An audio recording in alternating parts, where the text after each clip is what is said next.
हाय आदाब सलाम नमस्कार सत श्री अकाल। मैं रोशन कुशवाहा और आप देख रहे हैं times of Sitamarhi. Times of Sitamarhi में आपका स्वागत है। जी हाँ, मैं बात कर रहा हूँ बिहार की राजनीति की, जहाँ पे आपने देखा कल ओवैसी साहब आए हुए थे जेपीसी की मीटिंग में, यानी ज्वाइंट पार्लियामेंट्री कमेटी। जो मसला चल रहा है हमारे देश में वक्फ बोर्ड को लेकर, उसी का एक कमेटी है, उसी का मीटिंग था कल। और फाइनली उस मीटिंग में क्या हुआ मैं आपको बताने वाला हूँ। जो लोग कह रहे थे कि ओवैसी साहब आए हैं बिहार में कितने सीट पे चुनाव लड़ेंगे, ये सब बातें करने के लिए, जी नहीं, वो बातें एक्चुअली अभी नहीं होगी, क्योंकि आपको पता ही है कि दिल्ली में चुनाव चल रहा है अभी। और दिल्ली में चुनाव के बाद जो टाइम का अभी बिहार में मुकर्रर किया गया है, ओवैसी साहब मार्च में आने वाले हैं। ओवैसी साहब मार्च में आएंगे, तब बातें होगी बिहार विधानसभा चुनाव को लेकर, कितने सीटें पे चुनाव लड़ना है, प्लस किसके साथ गठबंधन करना है। अभी जो बातें हुई है, अभी जो वो आए हुए थे, वो जेपीसी की मीटिंग यानी ज्वाइंट पार्लियामेंट्री कमेटी के मीटिंग में आए हुए थे। आप देख रहे हो कि दिल्ली में विधानसभा की चुनाव चल रही है, जहां पे 5 फरवरी को वोटिंग है, वहीं 8 फरवरी को रिजल्ट है। दिल्ली का रिजल्ट क्या आता है, उसके बाद बिहार पे अगला फोकस होगा। जो भाई लोगों का सवाल आ रहा था कि आखिरकार ओवैसी साहब दिल्ली में 2 ही विधानसभा चुनाव क्यों लड़े। एक्चुअली क्या है कि वो 2 विधानसभा भी चुनाव दिल्ली में नहीं लड़ते, लेकिन यहाँ बात आन बान शान थी, क्योंकि केजरीवाल जिसको कहा जाता है वो बहुत चतुर चालाक और शियार आदमी है। वो रंग बदलने में टाइम नहीं लगाता है, वो सिर्फ मुसलमानों को इस्तेमाल करना जानता है। उसका जो हक और हुकूक की बात है वो नहीं देना चाहता है, जिस मुसलमानों से उसका फायदा हो गया उसको ऑटोमेटिक केजरीवाल साइड कर देता है। जहां पे ओखला से सिफाउर रहमान साहब, तो दूसरी तरफ मुस्तफाबाद विधानसभा सीट से हाजी ताहिर हुसैन साहब को टिकट दिया गया। इन पे बेबुनियाद आरोप लगाया गया है, ये किसी से छुपा नहीं, वहां की आम जनता है, सभी कह रहे हैं, क्योंकि भैया ये राजनीति के शिकार हो गए हैं।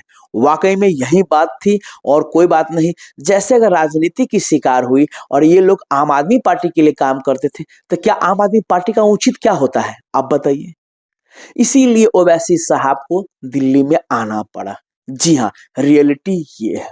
ये सही है कि दिल्ली पुलिस केंद्र के इशारों पे काम करती है, कि आरोपी नहीं है और जबरदस्ती उनको जेल में रखा गया है, तो केजरीवाल ने क्यों नहीं पहल किया।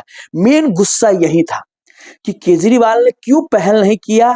और अगर जेल में केंद्र सरकार भी गया तो वहां से जो जो पीड़ित है उनको टिकट देना चाहिए केजरीवाल को। एक बार भी नाम लेने के लिए तैयार नहीं। इसीलिए ओवैसी साहब ने ठान लिया कि भैया अब मैं तुमको इस चुनाव में दिखाता हूं।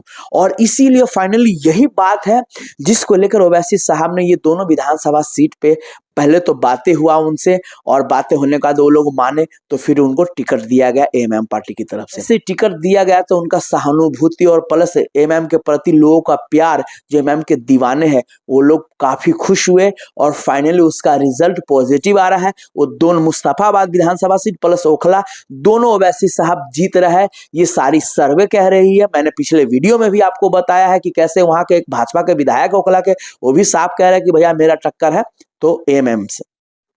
और जो सर्वे है, जो भी न्यूज वाले, वो सब बता रहे हैं कि भैया Mustafabad plus Okhla seat MM के हाथों में जा रही है। अब मैं बात कर रहा हूं बिहार की, कि बिहार की जेपीसी मीटिंग में क्या हुआ। जी हाँ, तो चलिए आइए मैं आपको बताता हूं। फाइनली ये पूरी बातें अख्तरुल इमाम साहब कह रहे हैं, सुनते हैं उन्हीं की जुबानी।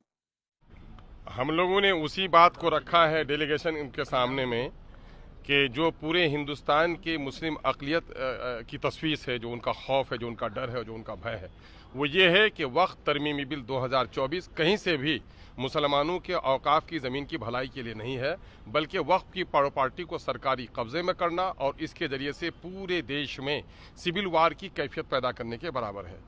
ये पूरे तौर पर मामला जुडिशरी से छीन कर कहीं न कहीं एग्जीक्यूटिव को देना है, और ट्रिब्यूनल की हैसियत को ख़त्म करके बोर्ड के पर को कतर करके डीएम को इख्तियार देना, और डीएम हुकूमत के इशारे पर काम करेगा। जाहिर है कि वक्फ की प्रॉपर्टी बर्बाद होगी।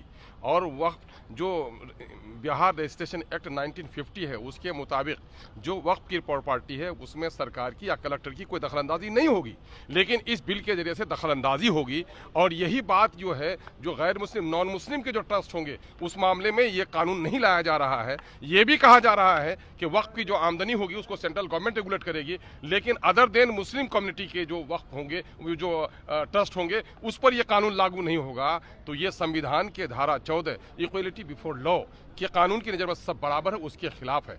जहाँ तक मामला है कि वक्फ की जायदाद ये मुसलमानों का मजहबी मामला है, धार्मिक मामला है, उसका पूरे तौर पर संस्थागत उसका इंतज़ाम करना वो पूरे तौर पर धार्मिक मामला है। और इस मामले में कहीं ना कहीं हुकूमत की दखलंदाजी मुसलमानों के धार्मिक मामले में हस्तक्षेप है, जो देश की धारा 15, 16, 18, 19, 25, 26, 29, 30 और दीगर धाराओं के बिल्कुल विपरीत है। हमारा मजहबी अदारा चलाना, इंस्टीट्यूशन चलाना, रजिस्ट्रेशन कराना है हमारा इख्तियार है, बल्कि कोई भी कानून आज तक देश में कोई भी अमेंडमेंट ऐसा नहीं हुआ है जिसमें इतने फंडामेंटल राइट का वायलेशन हुआ हो।